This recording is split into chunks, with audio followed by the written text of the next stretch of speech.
ओम श्री साईनाथाय नमः। Good morning, Sai morning.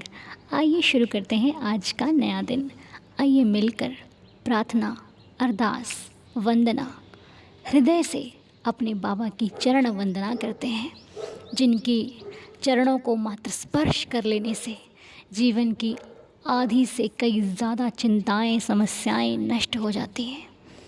और यदि चरणों को पकड़ ही रखा जाए, कभी भी उनका ध्यान अपने हृदय से ना भूले, तो ये भगवान स्वयं आपके साथ साथ चलने लग जाते हैं। आपको पता है, हम जब प्रार्थना करते हैं तो हमारा हृदय किसी गलत विचार में नहीं होता, कोई गलत बात नहीं सोच रहा होता, किसी के प्रति गलत कोई भावना नहीं रखता।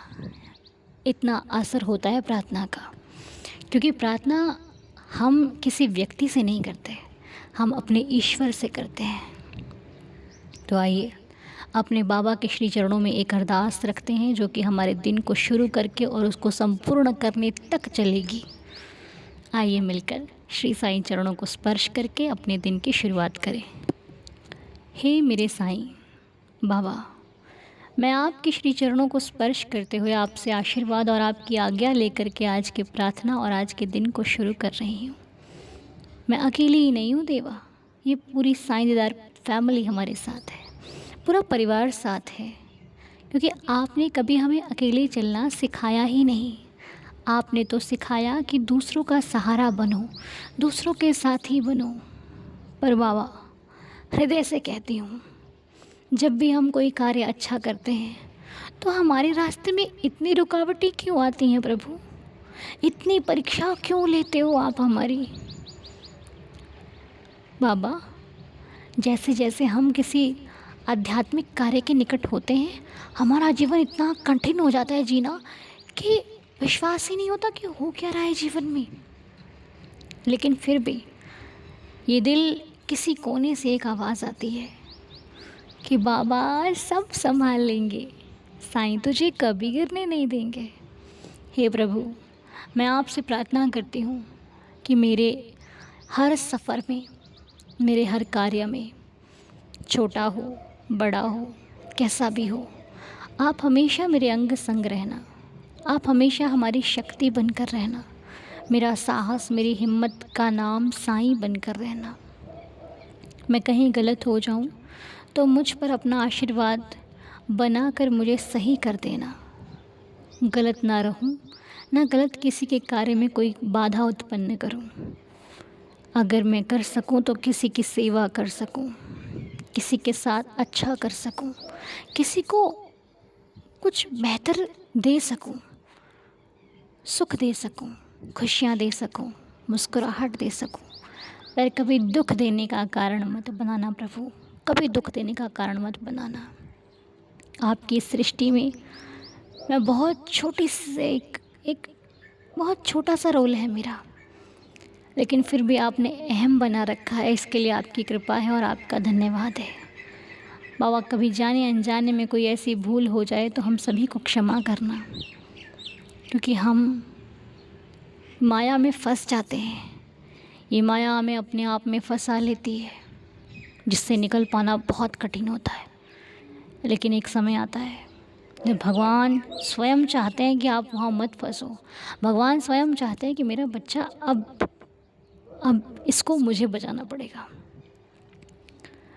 मैं अपने इस परिवार से एक बात कहना चाहती हूँ कि मेरा एक पर्सनल एक्सपीरियंस है कि जब भी कभी आप अच्छा कार्य करने बैठोगे या कोई कार्य शुरू करोगे ना, आपको रुकावटें पग पग पर मिलेंगी।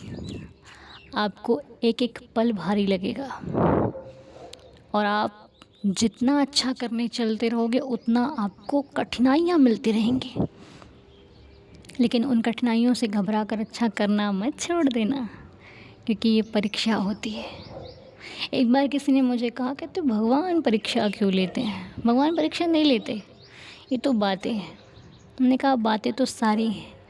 आज के टाइम पे लोग जो उनसे हो सकता है उसको अच्छा बताते हैं, और जो उनके मन नहीं भाता उसको वो वहम कह देते हैं, है ना?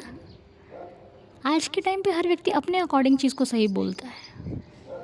इसीलिए अगर आप बाबा के विषय में, अपने विषय में, दूसरों के विषय में, पूजा के विषय में, साधना के विषय में किसी से सलाह मशवरा लेने जाओगे ना, आप और अधिक संशय में पड़ जाओगे। क्योंकि आपको कौन बताएगा कि भगवान खुश कैसे होते हैं? मैं, मुझ जैसे लोग नहीं बता सकते।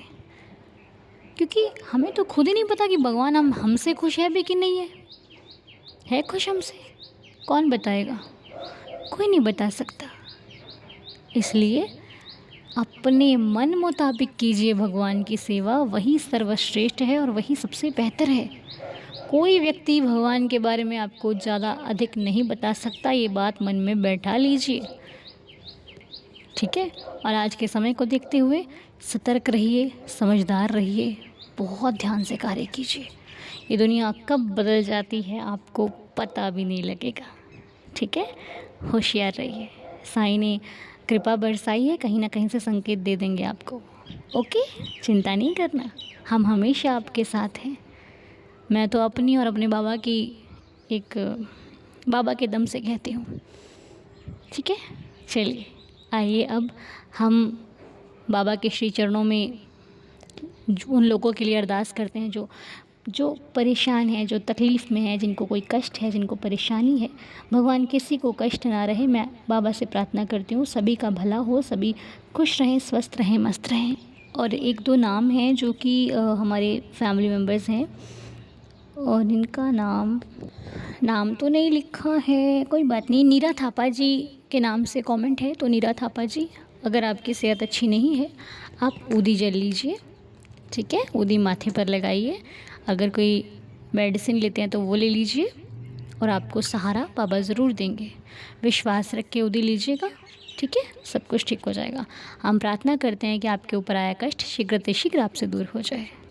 और एक दो कमेंट्स पे कुछ बात करने वाली है, वो लंबी बात है तो आज नहीं, हम कल करेंगे। आइए अब हम मिलकर बाबा की लीला सुनते हैं और साईं लीला का आनंद लेते हैं।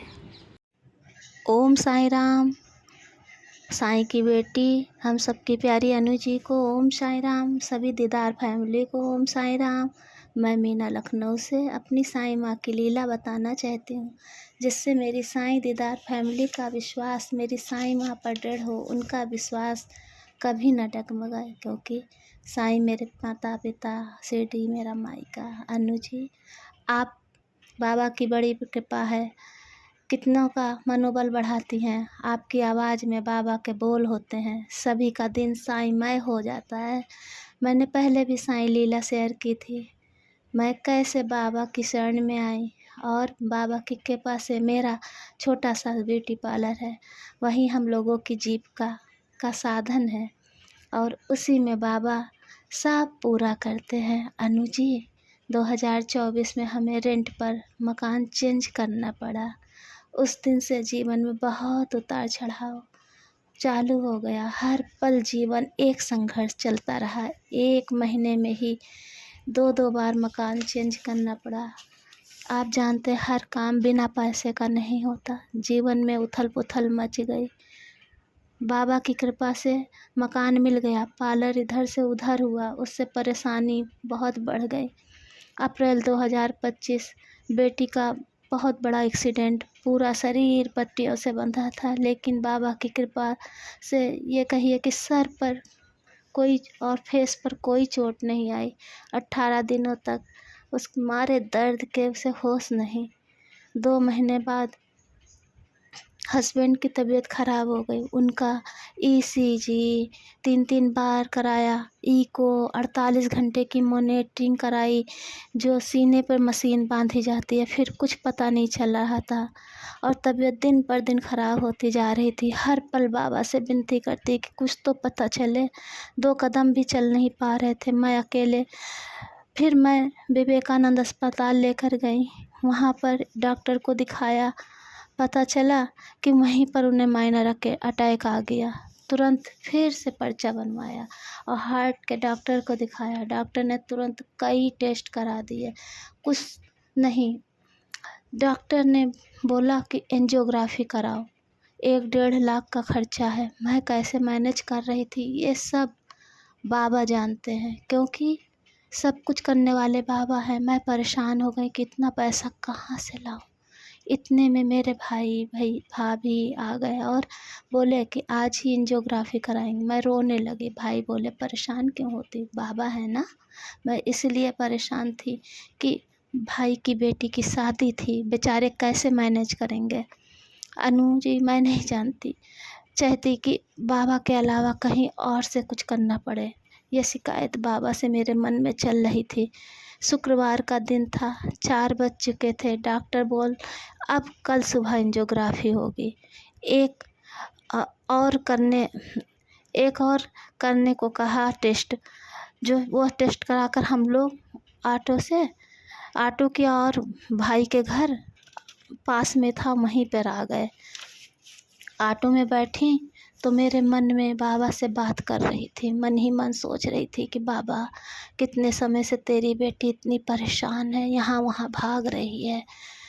घर से कह कर चलती बाबा मेरे अंग संग रहना, संग में चलो, पर हर पल साथ में रह, लेकिन तुम क्यों नहीं मिलते। रूठ गए क्या अपनी बेटी से, नाराज हो। तुम बिन मेरा कौन है।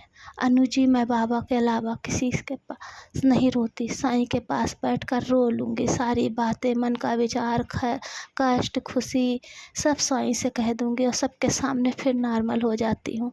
तो यह सब सोच रही थी कि इतने में थोड़ा ऑटो को झटका लगा और मैंने सामने देखा कि अनु जी झटके से ऑटो ड्राइवर का सर इधर उधर हुआ तो उसी के सर के ऊपर एक लड़ी ऑटो में लटक रही थी। उस पर लिखा था, तू चिंता क्यों करता है, मैं तो तेरे साथ हूँ। मेरे साईं के शब्द देखकर मेरे आँखों में आंसू बहने लगे। हम घर आए और फिर भाई ने अपने फैमिली डॉक्टर को दिखाया। उन्होंने एक प्रोटीन टेस्ट होता है उसे कराया तो उसमें पता चला कि इनको माइनर अटैक आया। उन्हीं डॉक्टर ने एक डॉक्टर बताए जो हम 1-1.5 लाख के खर्चे से बाबा ने बचा लिया और दवा पानी मिलाकर सब 50,000 में हुआ। मैं परेशान थी कि किसी से नहीं लेना था पैसा। उसी दिन जब आपकी मॉर्निंग प्रेयर सुना तो आप बोल रहे थे कि ये सब कुछ बाबा पर छोड़ दो, उन्हें जिससे काम कराना होता है और जो भी दिलाना होता है उसी से कराते हैं, उसकी चिंता आप ना करो। मुझे लगा कि ये मेरे बाबा का संदेश आपके द्वारा भेजा है। अभी भी सब कुछ ठीक नहीं था, बहुत निगेटिविटी आ गई थी। 1 साल होते होते मेरा मन शिरडी जाने को होता, वहीं मेरा आस लग जाती है क्योंकि मेरा घूमना फिरना मायका सब कुछ शिरडी जाने के लिए हमें बाबा से इतनी मिन्नत करनी पड़ती है। बाबा के आगे मैं रोती बिलखती हूँ, लेकिन मेरे बाबा हमें 1 साल में बुला ही लेते हैं। मुझे लगा था कि बाबा मुझे छोड़कर चले गए हैं, इसीलिए इतनी परेशानी हो रही है। मैं शिरडी अपने साथ आपकी बाबा को लेकर आऊँगी क्योंकि 2024 में मकान बदलना था। तभी एक स्वप्न देखा कि मैं रात में उठी, मेरे बाबा सिंहासन पर बैठे, एक पैर नीचे और एक पैर दाहिने घुटने पर रखा है।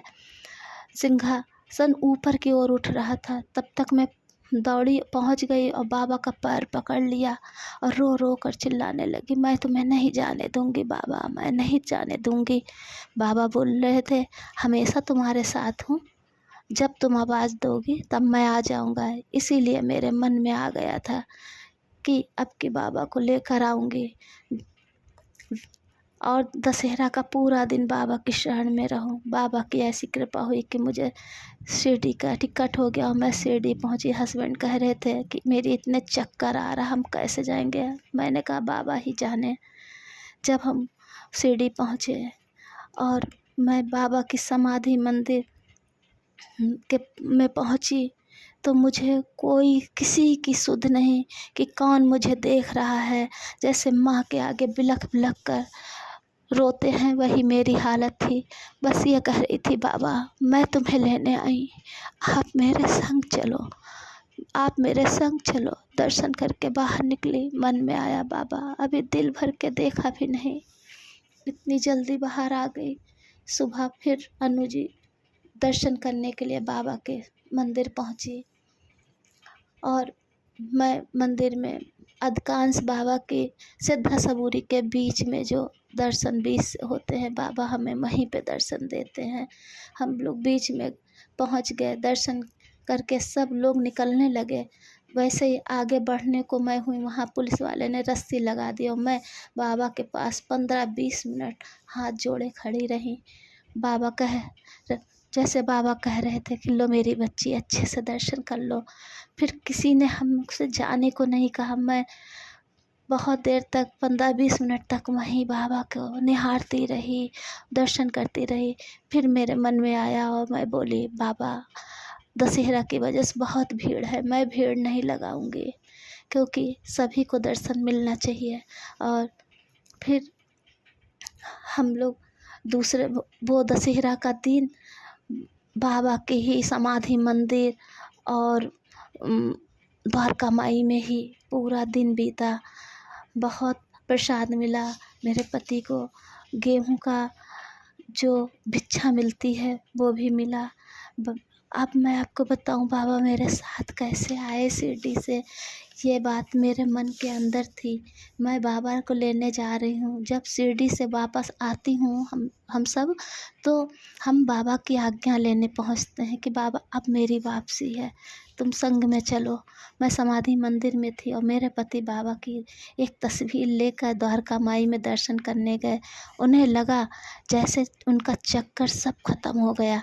द्वारका माई जहाँ धूनी प्रज्वलित, वहाँ पर पंडित जी ने बाबा की ये तस्वीर को बाबा के स्थान पर रखा और पहले इसे एक इलायची दाने का पैकेट उसी स्थान पर रखा था, उसमें साईं बाबा का फोटो था।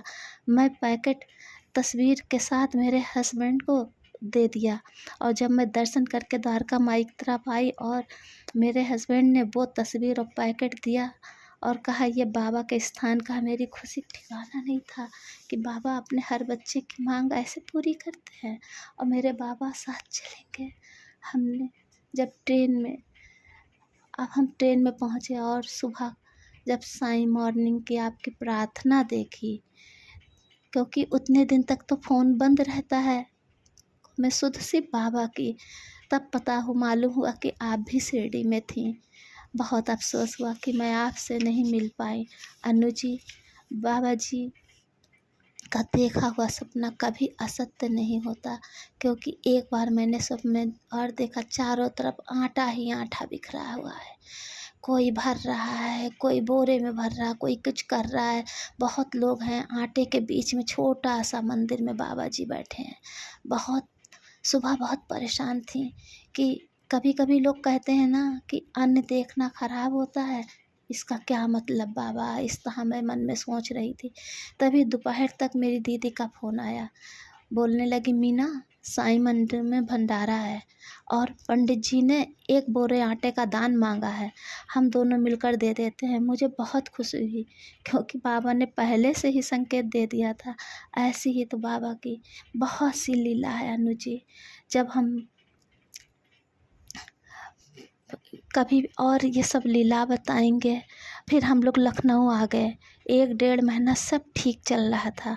अचानक नवंबर 2025 को भाई दूज के दूसरे दिन मेरे हस्बैंड के पेट में फिर बहुत दर्द होने लगा। एक बार ऐसे दर्द उठा था शिरडी जाने से पहले। बाबा की उदी दी, सुबह तक बिल्कुल ठीक हो गए। इस बार पेट दर्द में कोई फ़र्क नहीं हो रहा था। उनका दर्द देखकर हम लोग रोने लगे।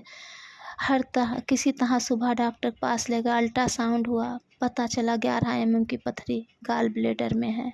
दर्द से इन्फेक्शन हो गया। 15 दिन इलाज हुआ और बोले 1 महीने बाद ऑपरेशन होगा। फिर एक समस्या, 20 नवंबर को मेरी भतीजी की शादी पड़ गई, ऑपरेशन नहीं हो पाया, दोबारा इन्फेक्शन हो गया, दोबारा लोहिया अस्पताल में भर्ती कराया। वहाँ दर्द कम ही नहीं हो रहा था। गाल ब्लेडर में से डॉक्टर ने एक थैली, पाइप वाली थैली लगा दी कि जिससे इन्फेक्शन फिर ना हो। मेरे पति 2 महीने तक वो थैली लगी रही और एंजियोग्राफी की वजह से हुई थी, जो उसकी वजह से ऑपरेशन में रिस्क था। अनु जी पार्लर में हर दिन हॉस्पिटल से भाग कर आती, पार्लर में काम करती, फिर हॉस्पिटल जाती। हॉस्पिटल भी मेरे घर से 15 किलोमीटर दूर। अकेले वहाँ रुकना, हर पल मेरे लिए एक संघर्ष। लेकिन मैं अकेली थी कहाँ, बाबा थे ना मेरे साथ में। नहीं तो मेरी क्या हस्ती कि इतना सब कर पाती। बाबा कहते हैं कर्मों का फल सबको भुगतना ही पड़ेगा। मंदिर में जाते, बाबा के आगे आंसू गिराते, लेकिन हमसे पहले तो बाबा ही रोने लगते मेरी दशा देखकर। आप और दीदार परिवार सोच रहे होंगे कि ये पागल है। नहीं, मेरे बाबा की छोटी बड़ी बहुत सी तस्वीरें मंदिर में रखी, हर तरफ बाबा फ़ोटो में हैं। मेरी पहली सुबह बाबा को देखकर रात बाबा का शयन आकर होती है। मेरा हंसना, बोलना, सोना, जागना, खाना पीना, उठना बैठना सब साईं के साथ होता है। जब हर पल हम लोगों का साईं के साथ बीतता है। जब कोई भी छोटी बड़ी परेशानी आनी होती है तो बाबा पहले अपना मुख दुखी कर लेते हैं। तभी मैं समझ जाती कि कुछ तो होने वाला है, और मैं बोलती बाबा आप मुस्कुराते रहिए, तुम साथ हो तो सब दुख पार कर लूँगी, क्योंकि वो तो तुम ही से होकर गुजरता है। तुम हो तो हमें बचा लोगे। अनु जी, मेरे साईं दीदार फैमिली, बाबा हर कदम कदम पर हर तरह की परीक्षा लेते हैं। हर दूसरे दिन, 5वें दिन, महीनों में परीक्षा एक ले ही लेते हैं। ठीक भी वही करते हैं, कभी न डगमगाना, क्योंकि हम बाबा के बच्चे हैं। चाहे जितना बड़ा संकट होगा, अंत में तक बाबा पर ही भरोसा ना हटने देना, क्योंकि बचाने वाले बाबा भी हैं। सारे काम मेरे गुरुवार को होते हैं, चाहे वो एंजियोग्राफी हुई या पेट का ऑपरेशन। बाबा जानते हैं कि बहुत जीवन में दिन रात संघर्ष रहा। आप सबकी दुआ से, बाबा की कृपा से मेरे हस्बैंड बहुत हद तक ठीक हो गए हैं। अभी उनका चक्कर, सर भारीपन, वीकनेस ख़त्म नहीं हुआ है, लेकिन बाबा ये भी ठीक कर देंगे। मेरे पास बाबा की बहुत सी लीला है। शिरडी से पंडित जी द्वारा जल कैसे मिला, बहुत सी लीला, बहुत मैं आगे बताऊंगी। ये लीला ही बहुत बड़ी हो गई है, इसके लिए क्षमा प्रार्थी हूँ। हमें आप सब क्षमा करिएगा। मेरे साईं दया कृपा सब पर बरसती रहे। अनु जी, आपके बोल बाबा के बोल हैं। आप बाबा की बहुत प्यारी बिटिया हैं, इसलिए बाबा ने आपको चुना। आपकी इतनी, मेरी भी बेटी है, वो बाबा की नवासी है, उसकी शादी की चिंता है, अभी चंडीगढ़ कोचिंग के लिए गई है। मेरे पास कोई रुपया पैसा नहीं है, सिर्फ साईं ही मेरा धन दौलत है। वो ही जाने कैसे होगा, क्योंकि हम परिवार में 4 लोग हैं, मैं, पति, मेरी बेटी और मेरे बाबा साईं। मेरे यहाँ सुबह से लेकर शाम तक खाना पीना सब बाबा के साथ होता है। बिना बाबा के हमारा जीवन नहीं। ओम साईं राम, ओम साईं राम। जो भी गलती अपराध हुआ है वो सब क्षमा करना, क्षमा करना। ओम साईं राम। बाबा सब पर कृपा करें, सब पे दया करें। ओम साईं राम, ओम साईं राम। कई बार कुछ भक्त रुला देते हैं। इतनी आस्था कहाँ से लाते हो आप लोग? इतना विश्वास, इतना प्यार। मैं नहीं बता सकती। आपकी लीला सुनते सुनते ना कुछ कुछ शब्द आपने ऐसे बोले जो बहुत भाव से भरे हुए थे। आप जैसे भक्त के साथ भगवान को भी रहकर खुशी होती है, भगवान भी आपके साथ रहना पसंद करते हैं, इसीलिए साईं आपके साथ है। और आप कह रहे हो ना आपकी बेटी की शादी के लिए आपके पास धन नहीं है, आपके पास अनमोल धन है। जिस दिन बरसा ना, लोग देख कर हैरान होंगे आपको कि ये बंदे के पास कर कैसे रहा है इतना सारा काम। क्योंकि आपके पास विश्वास का धन है, आपके पास भक्ति का धन है, आपके पास आपकी श्रद्धा का धन है, जो इस ज़िंदगी में कभी ख़त्म नहीं होगा जब तक आप खुद ना चाहो। चिंता छोड़ दीजिए। और इस दीदार फैमिली में कोई आपको पागल नहीं समझेगा, क्योंकि यहाँ सब के सब एक ही जैसे हैं। मुझे देखो ना कभी कभी कैसी बातें करती हूँ और आप लोग फिर भी इतना प्यार करते हो। यहाँ सब एक ही जैसे हैं, एक परिवार के सदस्य हैं, एक ही माला के मोती हैं, जो एक ही रंग के हैं, एक ही धार है, एक ही मकसद है सबका, और सब प्रेम से भरे हुए हैं। इस परिवार में कभी कोई किसी के साथ छल नहीं कर सकता।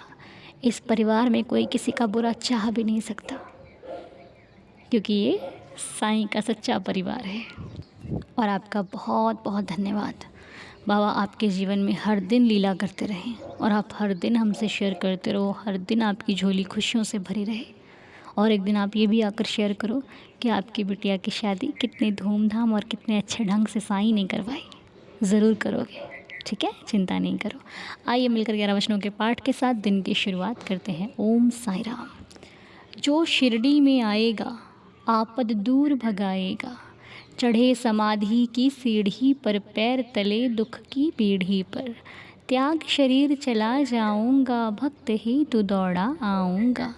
मन में रखना दृढ़ विश्वास, करे समाधि पूरी आस, मुझे सदा जीवित ही जानो, अनुभव करो सत्य पहचानो। मेरी शरण आ खाली जाए, हो तो कोई मुझे बताए, जैसा भाव रहा जिस जन का, वैसा रूप हुआ मेरे मन का।